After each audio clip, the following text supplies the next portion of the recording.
हम transactional analysis के models या कॉन्सेप्ट्स की स्टडी कर रहे हैं। पिछले लेक्चर में हमने ईगो स्टेट्स और ट्रांजैक्शंस को विस्तार से जाना। मानवीय व्यवहार का विश्लेषण करने के लिए हमें 6 कॉन्सेप्ट्स समझने बहुत ज़रूरी हैं। Ego states, transactions, live positions, stocks, games and script analysis. आज हम लाइव पोजीशंस और स्टॉक्स के बारे में जानेंगे।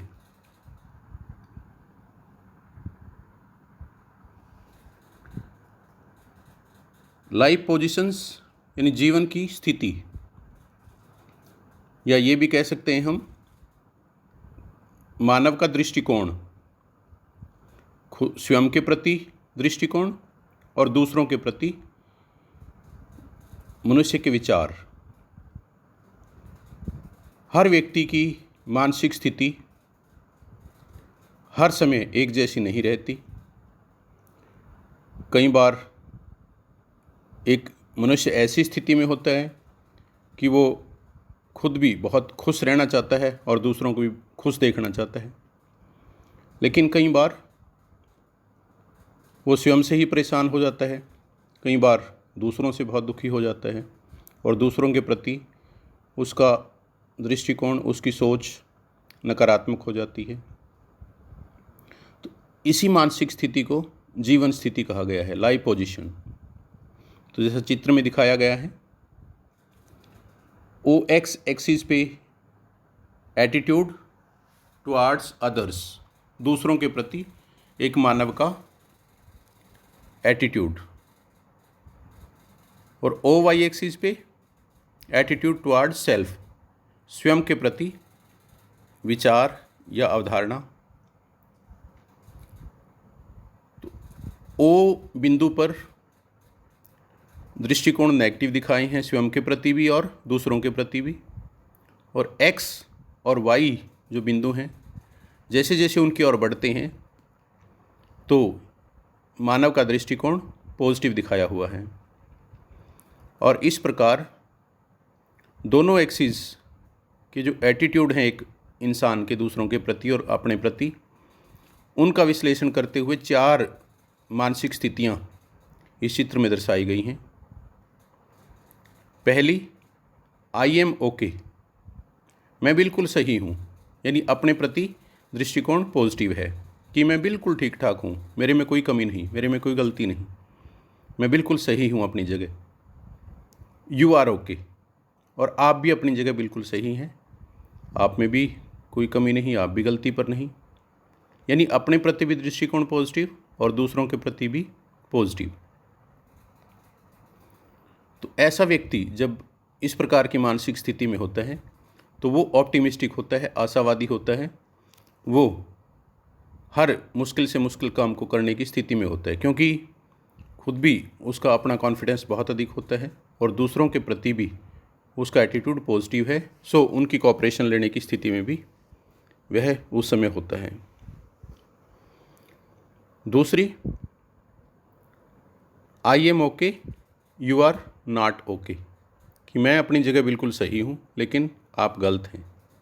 दूसरों के प्रति जब नेगेटिव एटीट्यूड हो जाता है तो इसको हम नेगेटिविटी की पॉइंट ऑफ व्यू से देखेंगे कि इंसान के अंदर दूसरों के प्रति नेगेटिविटी आ जाती है, और ऐसी स्थिति में वो हर किसी में कमी ढूंढता है, हर कोई उसको गलत लगता है और सिर्फ ऐसा प्रतीत होता है कि सिर्फ मैं ठीक हूँ, बाकी कोई भी ठीक नहीं। तीसरी स्थिति, I am not okay and you are okay, कि मैं ठीक नहीं हूँ, आप सब ठीक हैं, आप में कोई कमी नहीं, आप कोई गलती पर नहीं। तो ऐसा व्यक्ति लैक ऑफ कॉन्फिडेंस की स्थिति में है, उसको स्वयं पे ही विश्वास नहीं है कि मैं सही डिसीजन ले रहा हूँ, मैं अपनी जगह ठीक हूँ, मैं कुछ कर पाऊँगा या नहीं। तो मतलब जब कॉन्फिडेंस लूज़ कर जाता है इंसान, तो तब इस मानसिक स्थिति में होता है कि मैं ठीक नहीं, आप सब बिल्कुल सही हो। और fourth position, I am not okay, you are not okay, कि मैं भी गलत हूँ और आप भी गलत हैं। ऐसा व्यक्ति पेसिमिस्टिक होता है, निराशावादी। वो ना खुद पे विश्वास रखता और ना ही किसी और पे विश्वास रखता, और वो अपने लक्ष्य को प्राप्त करने में बहुत ज़्यादा कठिनाई महसूस करता है। बहुत मुश्किल स्थिति में वो अपने आप को ऐसे समय में पाता है।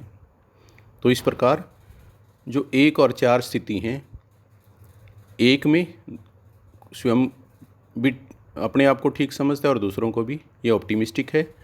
और 4th में खुद भी ठीक नहीं और बाकी भी गलती पर हैं सारे, ये पेसिमिस्टिक स्थिति है।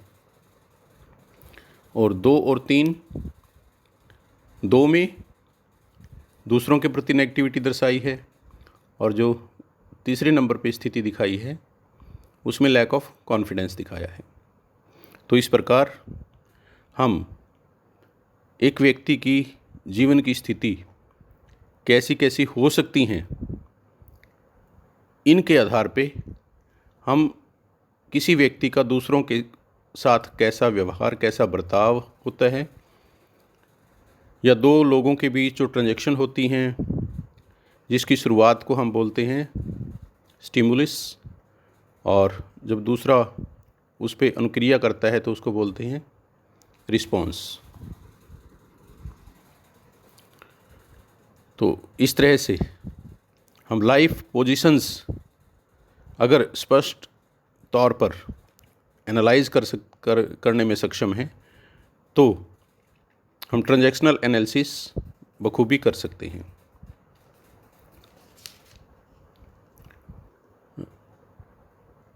इनमें जो 4 स्थितियां बताई हैं, जैसे पहली स्थिति I am okay, you are okay, इसकी विशेषताएं बताई हैं कि ऐसे स्थिति में जब इंसान होता है तो उसका एटीट्यूड कोऑपरेटिव होता है, वो हर प्रॉब्लम को सॉल्व करने की स्थिति में होता है। तीसरा, रेसिलिएंट, समायोजनकारी, यानी कैसा भी वातावरण है, हर इन्वायरमेंट में वो खुद को एडजस्ट करने की स्थिति में होता है, क्योंकि खुद पर भी कॉन्फिडेंस है और दूसरों पर भी पूरा विश्वास है। फोर्थ, नॉर्मेटिव, आदर्शात्मक, ऐसी स्थिति में इंसान आदर्श व्यवहार करता है और अपने लक्ष्य को प्राप्त करने के लिए भरपूर प्रयास करता है। इनोवेटिव, नवप्रवर्तनकारी, ऐसा इंसान जो खुद भी कॉन्फिडेंट है और दूसरों पे भी पूरा विश्वास करता है, तो वो इनोवेशन करता है, नई नई खोज करता है, नई नई पद्धतियाँ, कार्य करने की टेक्निक्स, तरीके खोजने का भरसक प्रयास करता है।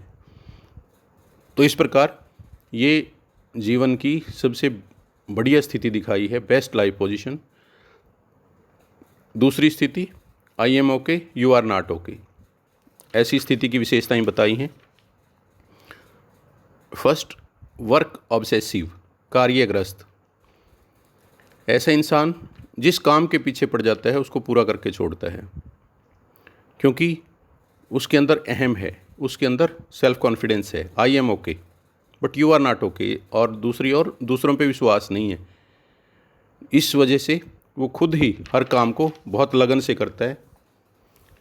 सेकंड, अग्रेसिवनेस, ऐसे आदमी में आक्रामकता होती है, बहुत आक्रामक स्थिति वह अपना लेता है और बहुत अग्रेसिव हो जाता है और काम के पीछे पूरा हाथ धो के पड़ता है।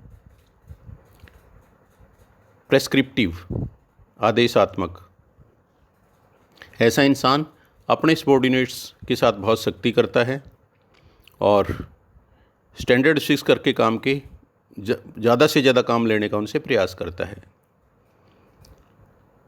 पैट्रोनाइजिंग, कृपा भावना वाला, क्योंकि दूसरों पे विश्वास कम है, दूसरों को ठीक नहीं समझता ऐसा इंसान कि वो काम को कर पाएंगे, कॉन्फिडेंट है, तो इसलिए वो उन पर दया भाव करता है, उनको ये मानता है कि ये कम इंटेलिजेंट है, इनको नॉलेज नहीं है, ये काम करने की स्थिति में नहीं है, ये काम ठीक नहीं कर पाएंगे, इसलिए उनको ज़्यादा से ज़्यादा दया भाव से ट्रीट करता है। और कंप्लेनिंग बिहेवियर, और ऐसा इंसान क्योंकि खुद को सही मानता है और दूसरों को ऐसा मानता है कि ये काम नहीं कर पाएंगे, ये कॉन्फिडेंट नहीं है, ये ठीक नहीं है, तो इसलिए दूसरों में हमेशा गलतियाँ निकालता है, उनकी कंप्लेंट हमेशा करता है। तो ये दूसरी जो लाइव पोजीशन है उसकी विशेषताएं हैं। तीसरा है I am not okay, you are okay. जब इंसान अपने ऊपर कॉन्फिडेंस ख़त्म कर लेता है, लैक ऑफ कॉन्फिडेंस होती है, तो ऐसी स्थिति में वो ये समझता है कि मेरे से काम नहीं हो पाएगा, मुझे नॉलेज नहीं है, मैं ठीक नहीं हूँ, बाकी सब ठीक हैं, बाकी सब सही काम कर रहे हैं। तो इसकी विशेषताएं बताई हैं। डिपेंडेंट एटीट्यूड, ऐसा आदमी दूसरों पे डिपेंड रहने की स्थिति में होगा। जब ऐसी मानसिक स्थिति होगी, वो दूसरों पे डिपेंड हो जाता है कि आप सब बहुत अच्छा करते हो, बहुत सही हो, आपको नॉलेज है, आप कीजिए काम। सेकंड, कृपा पात्र बनना, इनग्रेशिएटिंग। ऐसा व्यक्ति दूसरों का कृपा पात्र बन जाता है, उनकी कृपा पे निर्भर हो जाता है और वो अपने सबॉर्डिनेट्स को भी ज़्यादा से ज़्यादा खुश करने की कोशिश में लगा रहता है कि अगर ये खुश रहेंगे तो काम ठीक करेंगे। थर्ड, ओवरवेल्म्ड, काम के बोझ से दबा हुआ। तो ऐसा इंसान अगर थोड़ा भी उसके ऊपर जिम्मेवारी है तो वो भी उसको बहुत ज़्यादा लगती है और ऐसा महसूस करता है कि जैसे मैं जिम्मेवारियों के बोझ तले दबा हुआ हूँ, क्योंकि उसकी जो मानसिक स्थिति है वो इस तरह की है कि उसको खुद पे कॉन्फिडेंस नहीं, खुद पे विश्वास नहीं कि मैं ये ठीक कर पाऊँगा या नहीं। तो इस वजह से वो बहुत दबा हुआ महसूस करता है। इंडिफरेंट, उदासीन, ऐसा व्यक्ति अपने सबॉर्डिनेट्स के लिए जो स्टैंडर्ड्स या रूल्स हैं वो निर्धारित करने की स्थिति में नहीं होता, क्योंकि उसको खुद पे कॉन्फिडेंस नहीं होता और वो सबॉर्डिनेट्स की दया पे ऐसी स्थिति में निर्भर करता है कि इनको नॉलेज है, यही ठीक ठाक करेंगे, तो इसलिए उनसे बहुत ज़्यादा काम लेने का प्रयास वो नहीं करता, उनको प्रेशर में रखने की स्थिति में नहीं होता और वो बिल्कुल उदासीन सा दृष्टिकोण अपने सबॉर्डिनेट्स के प्रति अपनाता है। निष्क्रिय एक तरह से हो जाता है कि आप जो कर रहे हो बिल्कुल ठीक कर रहे हो और आप इसी तरह से करते रहिए। तो लेसेज फेयर जो मैनेजमेंट का एक तरीका है वो अपना लेता है ऐसी स्थिति में। और लास्ट है इंट्रोपोनेटिव, सावधान। ऐसे व्यक्ति को अपनी योग्यता पे भरोसा नहीं होता, कॉन्फिडेंस लूज़ कर जाता है और ऐसी स्थिति में उसको अपने आप पे बहुत ज़्यादा गुस्सा आता है और परेशान और दुखी ऐसी स्थिति में वह स्वयं को पाता है। और लास्ट है I am not okay, you are not okay. जब कोई व्यक्ति ऐसी स्थिति में हो कि ना खुद पे कॉन्फिडेंस है और ना ही दूसरों पे भरोसा है, तो ऐसी स्थिति में क्या विशेषताएं होंगी? फर्स्ट, साइनिकल, दोषदर्शी, यानी दूसरों के दोष देखेगा, दूसरों की कमियां देखेगा और बहुत परेशान और दुखी होगा। सेकंड, सल्की, रुष्ट, वो रूठ जाएगा, परेशान हो जाएगा, दूसरों को गुस्सा करेगा और गुस्से में ही वह कुछ न कुछ बोलता रहेगा और परेशान अपनी स्थिति को हमेशा दर्शाएगा दूसरों के समक्ष। ओवर इंडल्जेंट, बहुत ज़्यादा कृपालु, ऐसा इंसान जब खुद पर भी कॉन्फिडेंस लूज कर देता है और दूसरों पे भी विश्वास नहीं करता, तो वो कभी कभी अपने सबॉर्डिनेट्स पर बहुत ध्यान रखने लगता है, उन पर शक करने लगता है और ज़रूरत न होने पर भी उनकी सहायता करने के लिए तैयार रहता है, यानी ज़्यादा कृपा दृष्टि अपने सबॉर्डिनेट्स पे दिखाने की कोशिश करता है। ट्रेडिशनल, परंपरावादी, तो जब ऐसी मानसिक स्थिति में इंसान होता है तो वो कुछ नया करने की कोशिश नहीं करता और जो पुरानी परंपराएं हैं, ट्रेडिशंस हैं, लकीर का फ़कीर, यानी पुराने नियमों का पालन करते हुए परंपराओं में ज़्यादा विश्वास करता है और इनोवेटिव सिचुएशन उसकी बिल्कुल नील होती है। और लास्ट है ह्यूमरस, हास्य की प्रकृति। ऐसे व्यक्ति का मुखौटा बिल्कुल आर्टिफिशियल होता है, बनावटी सा होता है। वो चेहरे पे हल्की स्माइल दिखाता है हंसने की कोशिश करता है और कभी कभी बिना बात के हंसने भी लगता है, लेकिन उसके अंदर मन अशांत होता है, दुखी होता है, परेशान होता है और इस तरह वो दिखावा हंसमुख होने का करने का प्रयास करता है। तो इस प्रकार ये 4 लाइव पोजीशंस इस तरह से हम एक्सप्लेन कर सकते हैं।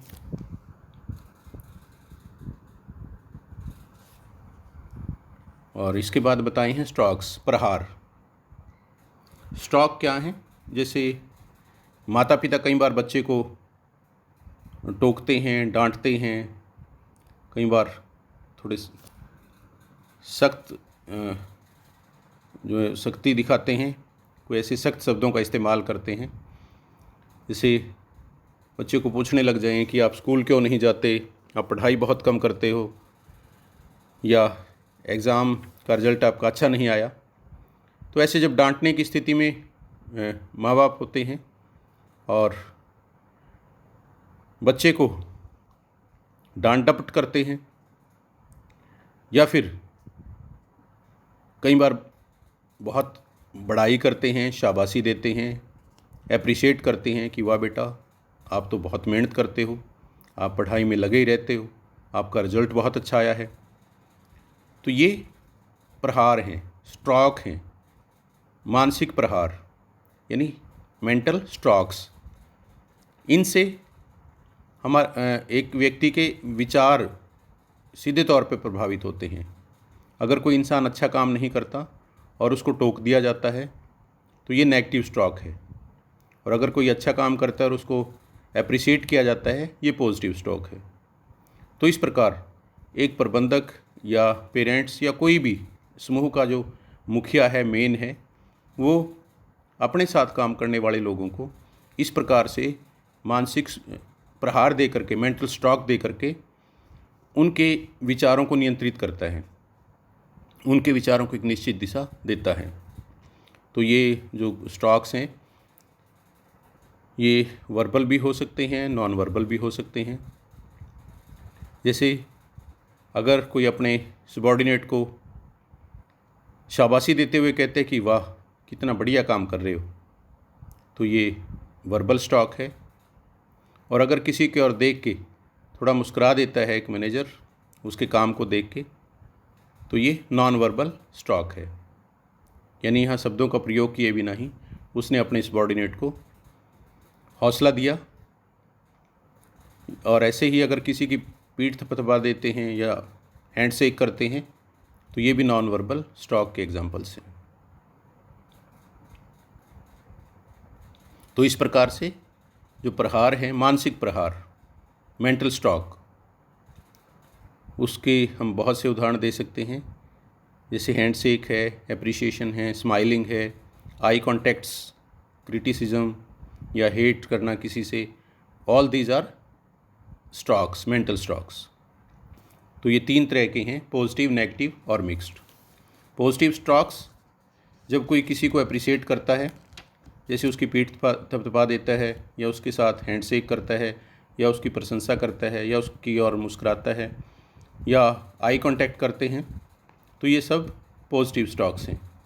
इनसे सबॉर्डिनेट्स मोटिवेट होते हैं, उनकी एफिशिएंसी बढ़ती है और वो अपने काम को बहुत अच्छे से करने के लिए मानसिक तौर पर प्रेरित होते हैं, तैयार होते हैं। दूसरी ओर नेगेटिव स्ट्रोक्स, किसी की क्रिटिसिज्म करना, किसी से नफ़रत करना या डांट डपट करना, ये नेगेटिव स्ट्रोक्स हैं। अगर एक सबॉर्डिनेट बहुत मेहनत से काम कर रहा है, उसके बावजूद भी प्रबंधक अगर उसको क्रिटिसाइज़ करता है कि तुम निकम्मे हो, ये नेगेटिव स्ट्रोक का एक एग्जाम्पल हम कह सकते हैं। इसी प्रकार से मिक्स्ड स्ट्रोक्स वो हैं जिनमें पॉजिटिविटी और नेगेटिविटी दोनों ही हैं। जैसे अगर कोई मैनेजर अपने सबॉर्डिनेट को बोलता है कि तुमने काम तो बहुत ठीक किया है लेकिन तुम इससे भी अच्छा कर सकते हो, तो उसके काम को अप्रिशिएट भी कर दिया और साथ में थोड़ा एहसास भी करवा दिया कि आपने उतना जोर नहीं लगाया जितना आप लगा सकते हो। तो ये मिक्स्ड स्ट्रोक्स हैं। तो इस प्रकार हम लाइफ पोजीशंस और स्टॉक्स, इन दोनों को समझते हुए ट्रांजैक्शनल एनालिसिस किस तरह से किया जाता है, यानी मानव व्यवहार का विश्लेषण करने के लिए हम कैसी गहन अध्ययन करेंगे, कैसी स्टडी करेंगे, कौन कौन से कॉन्सेप्ट्स हैं जिनकी जानकारी हमें मानव व्यवहार का विश्लेषण करने के लिए होनी ज़रूरी है।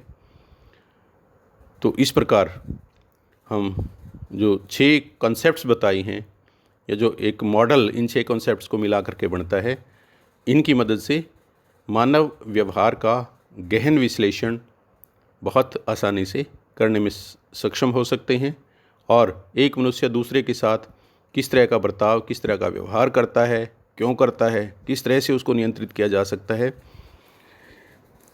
यह हम बहुत आसानी से सुनिश्चित कर सकते हैं। Thank you please, thanks a lot.